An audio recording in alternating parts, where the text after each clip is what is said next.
અને પ્રભુનો ચરણ આજે વિંધાયો છે. પાર્થી ભગવાનની માફી માગે છે.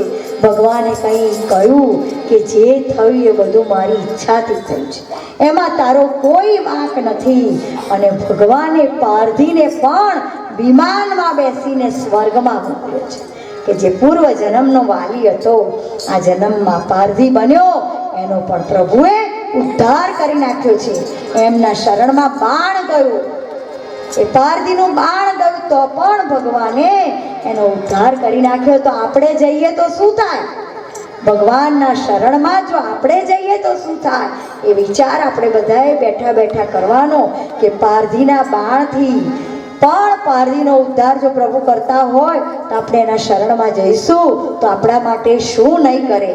ભગવાને વિદાય લીધી છે. આત્માનું મૃત્યુ ના હોય તો પછી પરમાત્માનું મૃત્યુ તો ક્યાંથી હોય? આ તો અસુરોને વિમોહિત કરવાની લીલા છે ભગવાનની. ત્યાર પછી ઉદ્ધવનું વર્ણન આપણે કર્યું. અહીંયા આગળ 12મા સ્કંદની કથા છે.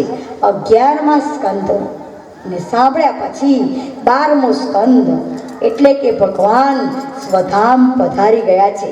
પછી પૃથ્વી પર શું બન્યું એ જાણવાની ઈચ્છાથી પરીક્ષિત રાજાએ સુખદેવજીને પૂછે છે કે ભગવાનના સ્વધામ ગયા પછી આ પૃથ્વી પર કોનો વંશ ચાલ્યો અને કયા કયા રાજાઓ થયા? હવે પછી કોણ કોણ રાજાઓ થશે? પરીક્ષિત રાજાને સુખદેવજી બધું સંભળાવી રહ્યા છે. સુખદેવજી બોલ્યા, ભગવાન પોતાની લીલા સંકેલી ગૌલોક ધામમાં પધારી ગયા પછી પ્રદ્યોત વંશ રાજ કરશે. પછી શુદ્ધમતીના સ્ત્રીના ગર્ભથી ઉત્પન્ન થયેલ વણ શંકર રાજાઓ થશે અને ક્ષત્રિયોનો નાશ કરશે. ત્યાર પછી ચાણક્ય નામનો કોઈ બ્રાહ્મણ થશે અને એ વંશના રાજાઓનો રાજ થશે.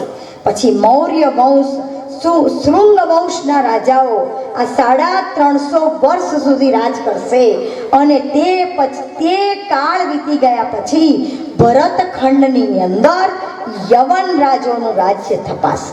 શ્રી કૃષ્ણના પૃથ્વીના છોડી ગયા પછી કલિયુગનો પ્રભાવ વધશે.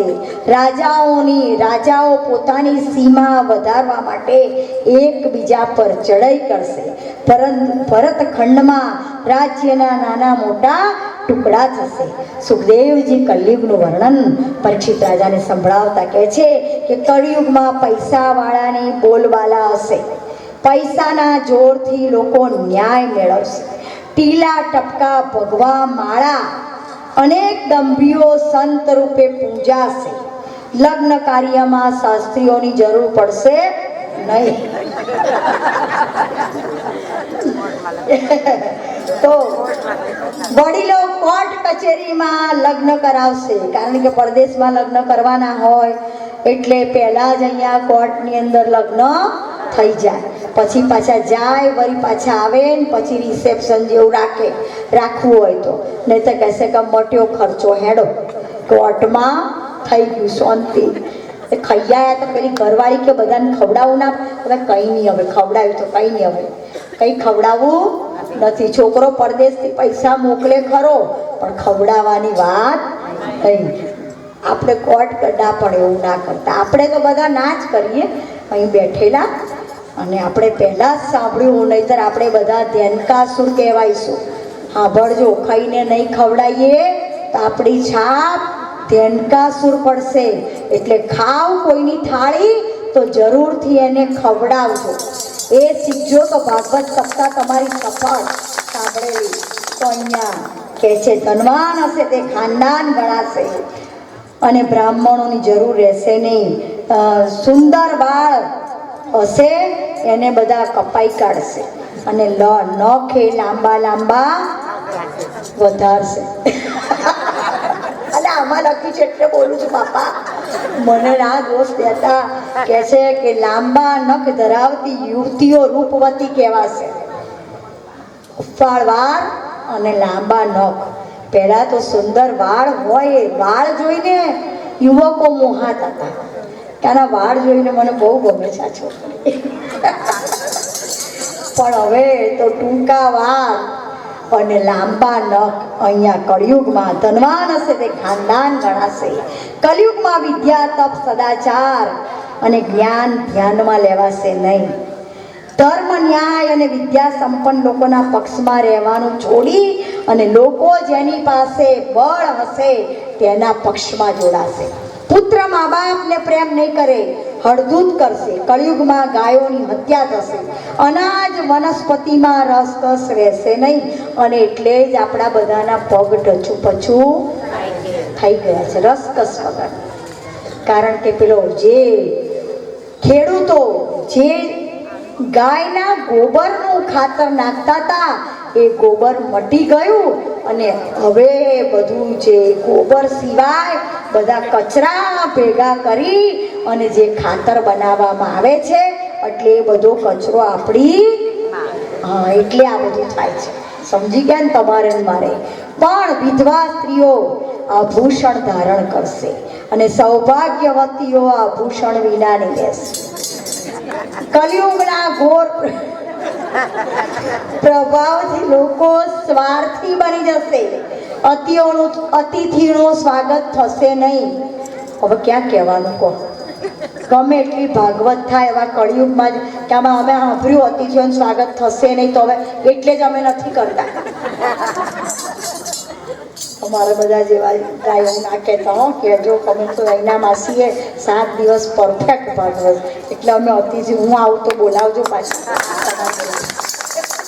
અતિથિઓનું સ્વાગત નહીં કરે. ભગવાને કહ્યું દુષ્ટોને, પરંતુ જ્યાં અમારા યમુનાજી છે, જ્યાં મારો ગોવર્ધન છે, જ્યાં મારી ગાયો છે, જ્યાં અમારા ગુરુદેવ ને શ્રીમદ ભાગવતની કથા હશે ત્યાં સુધી કલયુગ આપણને હેરાન કરશે.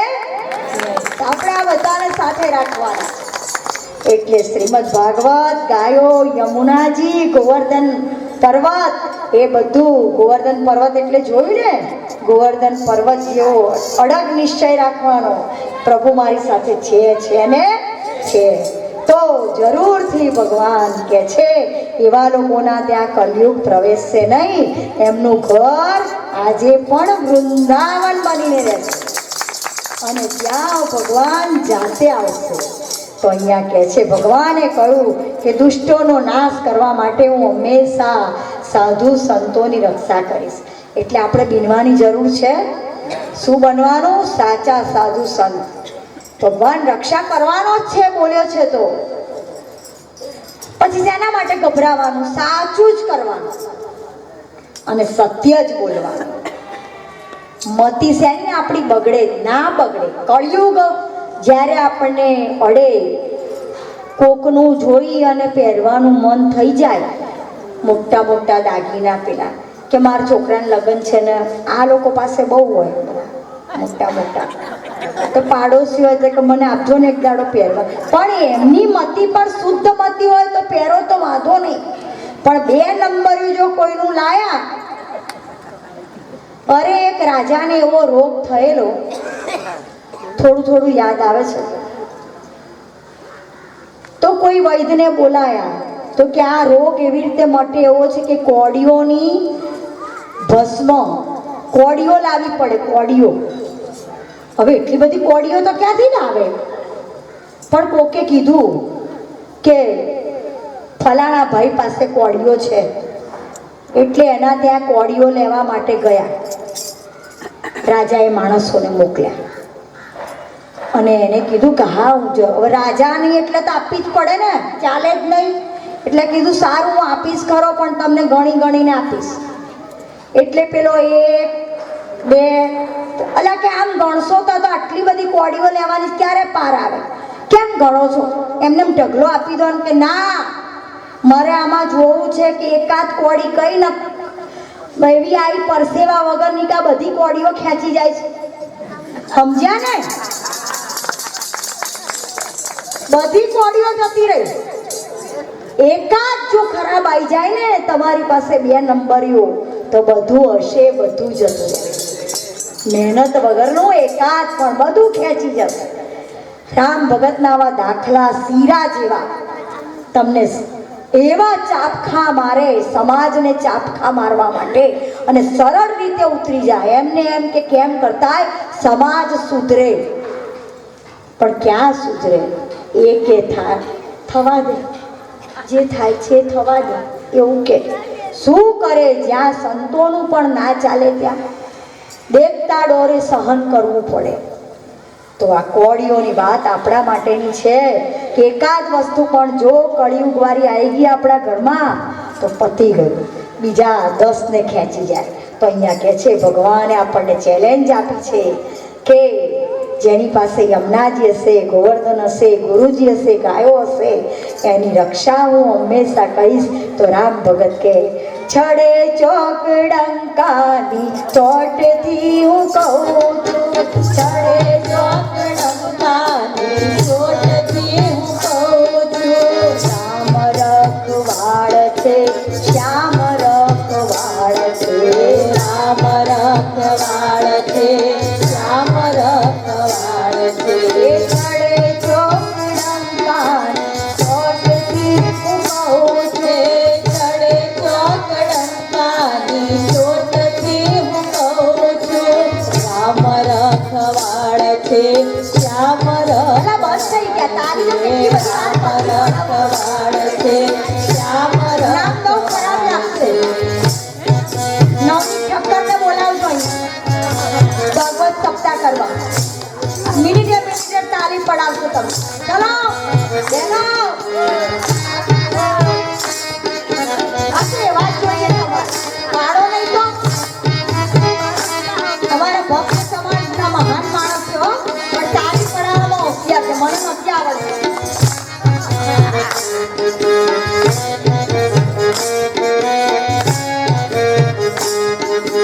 ભારત ભૂમિ પર ધારણ કર્યો છે, ભારત ભૂમિ પર ધારણ કર્યો છે. અવતાર વારંવાર, અવતાર વારંવાર એ ઋષિ મુનિઓના રક્ષક થયા છે, ઋષિ મુનિઓના રક્ષક થયા છે. દાનવનો કીધો સંહાર રખવાળ છે, શ્યામ રખવાળ છે, શ્યામ રખવાળ છે, રામ રખવાળ છે, શ્યામ રખવાળ છે. છડે ચોકડંકાની ચોટથી હું કહું છું, છડે ચોકડંકાની ચોટથી હું કહું છું. રામ રખવાળ છે, શ્યામ રખવાળ છે, રામ રખવાળ છે, શ્યામ રખવાળ છે.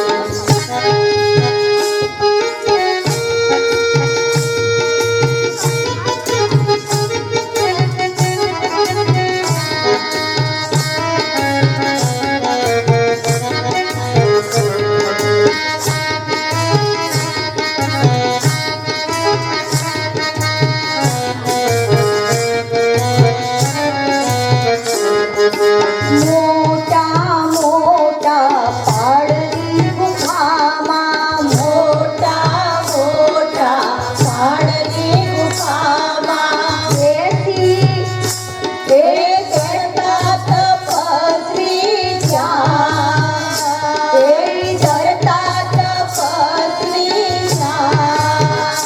એ સંતો મહંતો ભક્તો સદાય, એ સંતો મહંતો ભક્તો સદાય ભજતા રે ભગવાન. રખવાળ છે, શ્યામ રખવાળ છે, શ્યામ રખવાળ છે, રામ રખવાળ છે, શ્યામ રખવાળ. છડે ચોકડંકાની ચોટથી હું કહું છું, છડે ચોકડંકાની ચોટથી હું કહું છું. રામ રખવાળ છે, શ્યામ રખવાળ છે, રામ રખવાળ છે, શ્યામ રખવાળ છે.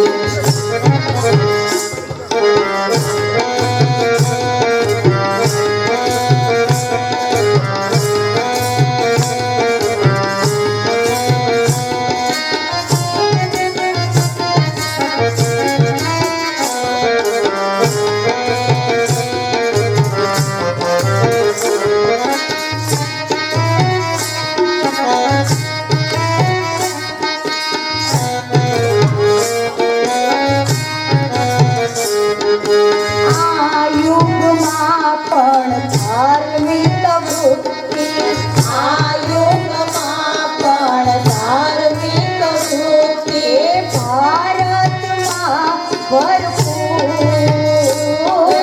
ભારતમાં ભરપૂર અંતર ઉમળ કે ઉજવે તહેવારો અંતર ઉમળ કે ઉજવે તહેવારો કઈને ગાડા તુર રામ રખવાડ છે શ્યામ રખવાડ છે રામ રખવાડ છે શ્યામ રખવાડ છે સાડે ચોકડંકાની ચોટથી કહું છું સાડે ચોકડંકાની ચોટથી કહું છું રામ રખવાડ છે શ્યામ રખવાડ છે રામ રખવાડ છે શ્યામ રખવાડ છે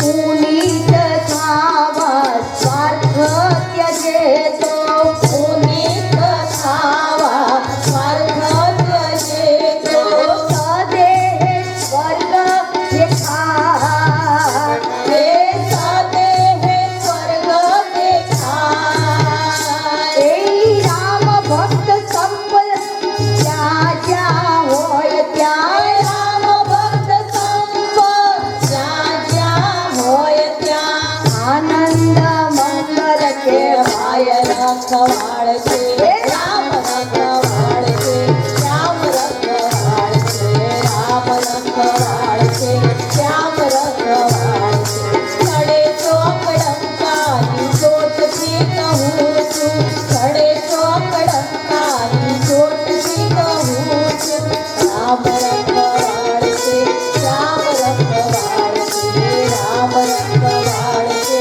શ્યામ રખવાડ છે તો રામ આપના શરૂ કરી ને અધર્મ અને અધર્મીઓનો નાશ કરશે.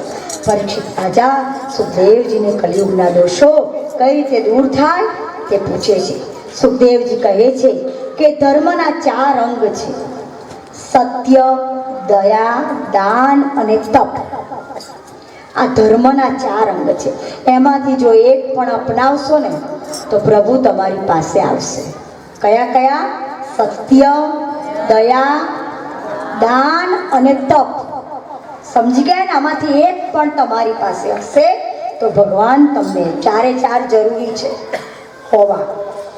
સત્ય તો હોવું જોઈએ, એની જોડે દાન પણ હોવું જોઈએ, તપ પણ હોવું જોઈએ અને દયા પણ હોવી જોઈએ. કોઈને જોઈને દયા કેમ ના આવે? એવા કેવા પથ્થર જેવા હોય કે દયા ન આવે? પણ અત્યારે તો હાલમાં ટીવીઓ જોઈ અને કતલ કરવા દયા નથી આવતી. માણસની કતલો કરી નાખે છે પોતાના સ્વાર્થ માટે.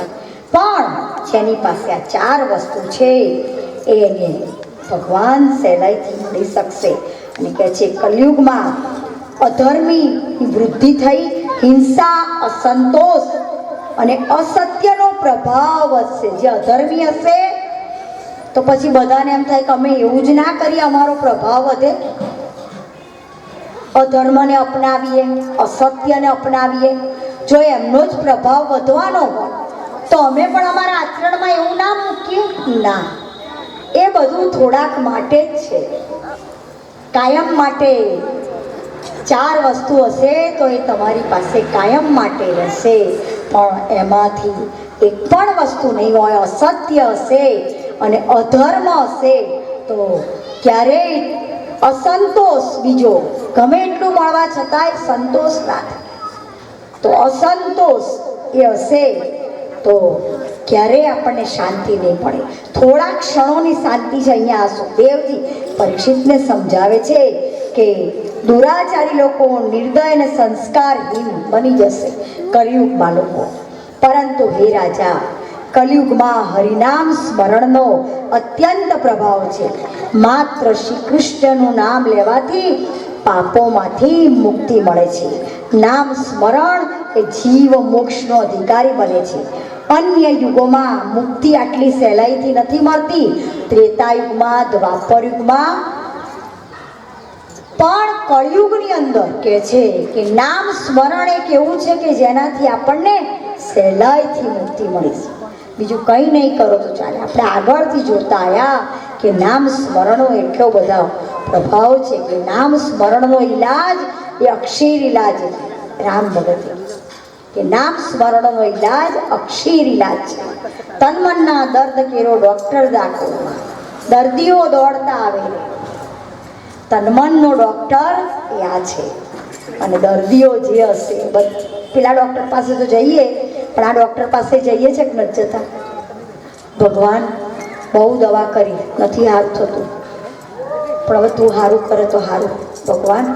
એટલે એ ડોક્ટર પાસે તો જવું જ પડે છે.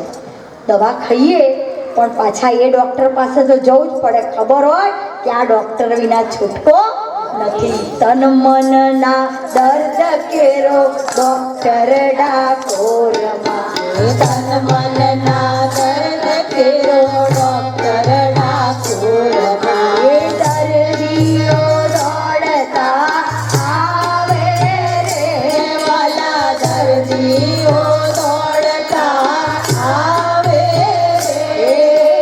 તન મનના દર્દ કેરો ડોક્ટર ડાકોરમાં, તન મનના દર્દ કેરો ડોક્ટર ડાકોરમાં.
કળિયુગમાં હરિનામ સ્મરણ શ્રેષ્ઠ છે.